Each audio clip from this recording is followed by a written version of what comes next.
చూసుకోండి, white arena start ఉంటుంది, LED screens and temple కి సంబంధించిన ఈ స్టాల్ ఏదైతే పెడతామో అది కూడా అరేంజ్ అయ్యేలాగా చూసుకోండి. అండ్ టెంపుల్ కి సంబంధించిన విశిష్టమైన వీడియోస్ అండ్ ఎన్విరాన్మెంటల్ కి సంబంధించిన వీడియోస్ ఉంటే కూడా వచ్చారు. ఎవరైనా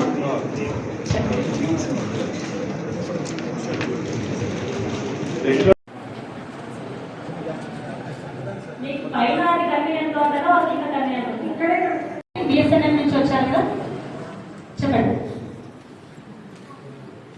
చాలా ఉన్నాయి. 4 లొకేషన్ ఎన్ని అరేంజ్ చేస్తున్నారు? కెనాల్ దగ్గర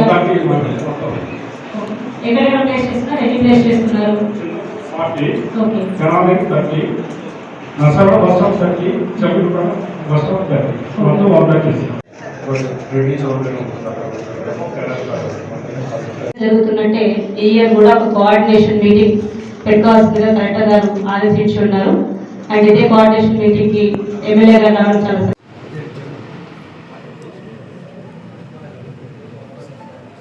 మరి వాళ్ళ సమీక్షా కార్యక్రమాన్ని కోటప్పకొండ మీద ఏర్పాటు చేయడం జరిగింది. దీనికి మరి త్రికోటేశ్వర టెంపుల్ ఈఓ గారు, ఆర్డీఓ గారు, అదేవిధంగా డిఎస్పీ గారు, మరి వివిధ ప్రభుత్వ అధికారులు కూడా అందరూ కూడా హాజరవడం జరిగింది.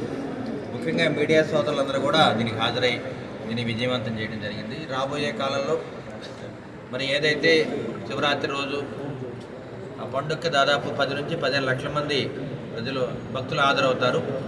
అదేవిధంగా మరి ఈసారి ప్రభలు కూడా కరెంట్ ప్రభలు పెరిగే అవకాశాలు ఎక్కువ ఉన్నాయి కాబట్టి దాదాపు 30 నుంచి 60 ప్రభలు కట్టే అవకాశాలు ఎక్కువ ఉన్నాయి. ఉమ్మడి ప్రభుత్వం ఏర్పాటైన తర్వాత మొట్టమొదటిసారిగా ఇది రాష్ట్ర పండుగ. మరి కార్యక్రమాన్ని చంద్రబాబు నాయుడు గారు దృష్టిలో పెట్టుకొని మొన్నే ఎల్మంద గ్రామం రావడం జరిగింది. ఎల్మంద గ్రామం వచ్చినప్పుడు దాన్ని ఎంతో సక్సెస్ఫుల్గా మరి ప్రభుత్వ అధికారులు చక్కగా ఏర్పాటు చేయడం జరిగింది. మరి అదే టైంలో దాదాపు ఆర్ఎండ్బి కానీ మరి జంగిల్ కట్టింగ్ కానీ వాటర్ సప్లై అన్నీ కూడా ఏర్పాటు చేయడం జరిగింది. అంటే ఒక 2 నెలల ముందే శివరాత్రి ముందుగానే వచ్చింది అన్నట్టుగా మనం చేయగలిగాం. ఈ కార్యక్రమాన్ని విజయవంతం చేశాం కాబట్టి ప్రతి సంవత్సరం చేసే కార్యక్రమం, ఈ కార్యక్రమాన్ని విజయవంతం చేయడానికి ప్రభుత్వ అధికారులందరూ కూడా దృష్టి పెట్టాలి. కంటిన్యూస్ వాటర్ సప్లై ఒకటి, కంటిన్యూస్ ఎలక్ట్రిసిటీ సప్లై ఒకటి, అదేవిధంగా ఈ కమ్యూనికేషన్ సిగ్నల్స్ ఒకటి కంటిన్యూస్గా ఉండాలి. అదేవిధంగా ట్రాఫిక్ జామ్ లేకుండా మరి పోలీస్ వ్యవస్థ అంతా కూడా దాని మీద దృష్టి పెడతారు. ఏదైతే కంటిన్యూస్గా శివరాత్రి మొత్తం భక్తుల సందోహాన్ని చూపించడానికి ఎల్ఈడి ఈ స్క్రీన్లు అవి పెడతారు అన్ని చోట్ల. అందువల్ల ఎవరన్నా చిన్నపిల్లలు తప్పైనా కానీ వృద్ధులు తప్పైనా ఆడవాళ్ళకి రక్షణగా ఇవన్నీ కూడా ఎల్ఈడి మనం దాంట్లో చూస్తూ ఉంటాం కాబట్టి ఎక్కడ ఏ చర్యలు తీసుకోవాలో వాటిని చేయిద్దాం. అదేవిధంగా బయోట్యాక్స్ కూడా ఏర్పాటు చేద్దామని ఇప్పుడే మరి పోలీసు వారు చెప్పడం జరిగింది.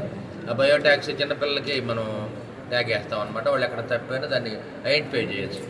అదేవిధంగా అందరం కూడా కలిసికట్టుగా వాళ్ళ ప్రభుత్వ అధికారులు అందరూ కూడా కొత్త వాళ్ళు రావడం జరిగింది. కలెక్టర్ గారు, ఆర్డీఓ గారు అందరూ కూడా కొత్త వారు రావడం జరిగింది. మరి డిఎస్పీ గారు అంటే పాతవారే కాబట్టి ఇక్కడ 4 శివరాత్రులు చేశారు. ఇది ఆయనకి ఛాలెంజింగ్ శివరాత్రి, ఇది తప్పనిసరిగా దాన్ని సక్సెస్ఫుల్గా ట్రాఫిక్ జామ్ లేకుండా మన డిఎస్పీ గారు దాన్ని దృష్టిలో పెట్టుకొని చేస్తారు. ఎన్ని ఏర్పాటు చేసినా ట్రాఫిక్ జామ్ అనేది లేకుండా ఉంటే అన్ని డిపార్ట్మెంట్లు సక్సెస్ అయినట్టు. కాబట్టి మరి భక్తులు, మరి రాజకీయ నాయకులు, అదేవిధంగా పూజారులు అందరూ కూడా దీన్ని చాలా చాకచక్యంగా చక్కగా ఏర్పాటు చేయాలి. మీడియా సోదరులు కూడా దాని మీద దృష్టి పెట్టాలి. అదేవిధంగా ఈసారి కొత్తగా 2 ఎలక్ట్రిక్ కార్లు ఏర్పాటు చేస్తున్నాము బగ్గీల్ని. మరి భక్తులకు ఇబ్బంది జరగకుండా వృద్ధులకి దాంట్లో కూర్చొని తీసుకెళ్ళటానికి గోల్ఫ్ వ్యాన్స్ ఉంటాయి కదా, వాటిని ఏర్పాటు చేస్తున్నాము. ఇవన్నీ కూడా 2 ఏర్పాటు చేస్తున్నాము. ఏదైనా రేపు వచ్చే శివరాత్రి కల్లా 2-3 సంవత్సరాల్లో 2వ ఘాట్ రోడ్ ఒకటి, మరి రోపే ఒకటి, 2 కూడా మన ముఖ్యమంత్రి గారు మనకి హామీ ఇవ్వడం జరిగింది. తప్పనిసరిగా వీటిని నెరవేరుస్తాము. అదేవిధంగా బయో టాయిలెట్స్ కానీ, మెడికల్ అండ్ హెల్త్ కానీ, మరి అగ్నిమాపక దళాలు కానీ అందరూ కూడా సిద్ధంగా ఉంటారు. అన్ని ఏర్పాట్లు చక్కగా చేద్దాము. ముఖ్యంగా మీడియా సోదరులు ఈ కార్యక్రమంలో ప్రభుత్వానికి అండగా ఉండాలి. శివరాత్రిని సక్సెస్ఫుల్గా చేయాలి. ఇది మన బాధ్యత.